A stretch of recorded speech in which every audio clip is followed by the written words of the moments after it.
The one vitamin that reverses nerve damage. And the reason I want to talk about this one vitamin is because it's the most common deficiency behind most nerve problems. Let's start with viruses. And I'm talking about two viruses that have the potential to go into the nerves on the face and create conditions like Bell's palsy. They can hide in this little nerve bundle called the ganglia. It's like a mini brain within the nerves that have this bundle of nerve cells. What's unique about it is the viruses go into those areas, those little bundles, to evade the immune system and kind of fly underneath the radar. And what the viruses do is they can turn off something called autophagy. Autophagy is a condition where you're recycling damaged proteins, but you're also recycling pathogens, bacteria, yeast, fungus, molds, and viruses. And because they're in this nerve bundle, they can hide with our immune system and they just kind of go to sleep. And our immune system doesn't know that they're there because they're not really doing anything, but just waiting for your stress to go up. Because when you have stress, you have cortisol. Cortisol is an immune suppressant. One of the most severe stresses that someone can go through is an emotional stress. And this is why a lot of these dormant viruses come out of remission after a stress event. Loss of a loved one is a huge one, loss of money. And I've seen this a lot of times in practice with someone with a herpes virus or even shingles. I'll ask them what happened just before this, and sure enough, it was a stress event. And they can come out and create other problems too, like fibromyalgia, also problems on your face as well. There's one thing unique about those viruses. They need the amino acid called arginine to exist. And it just so happens that arginine competes with another amino acid called lysine. If you have enough lysine, you can block arginine and stop the reproduction of this virus. You have to take a lot of lysine to kind of compete and block arginine.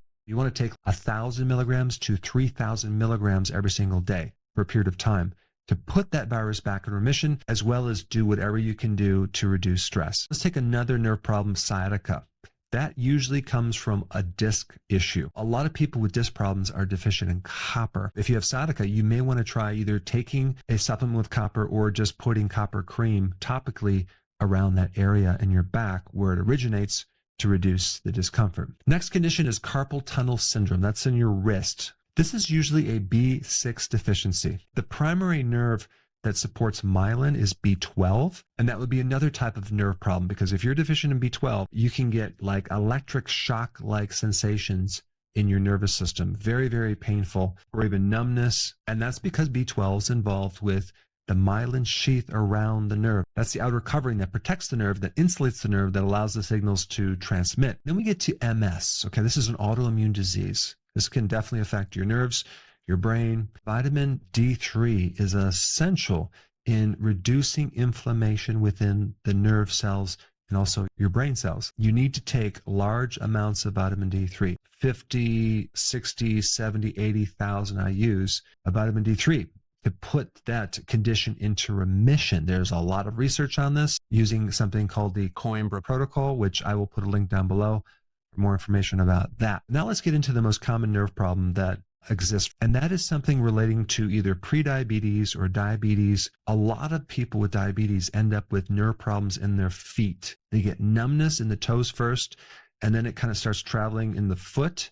The bottom of the foot becomes painful. The sugar in the blood is creating such a demand for this one vitamin, and that vitamin is called vitamin B1, thiamine. I would take it in the form of benfotiamine because that tends to penetrate the myelin and get right into the nerve and very quickly reverse nerve damage that's caused from the high sugar. The more carbohydrates or sugar someone consumes, the greater the need for B1. If you're a pre-diabetic or you're diabetic, you have a lot of sugar going through the bloodstream. That means you're going to need even more B1 to compensate. But of course, if you just come off the sugar, that might be a better solution. But benfotiamine, this is a fat-soluble version of B1, is the best antidote for peripheral neuropathy because B1 is necessary for the metabolism of carbohydrates. And just as a very important side note, in order for B1 to work, there's another cofactor that you need, and that's magnesium. But I wanted to create this video kind of short and to the point and cover the most common issues relating to nerves and what nutrients you should focus on to hopefully reduce those problems.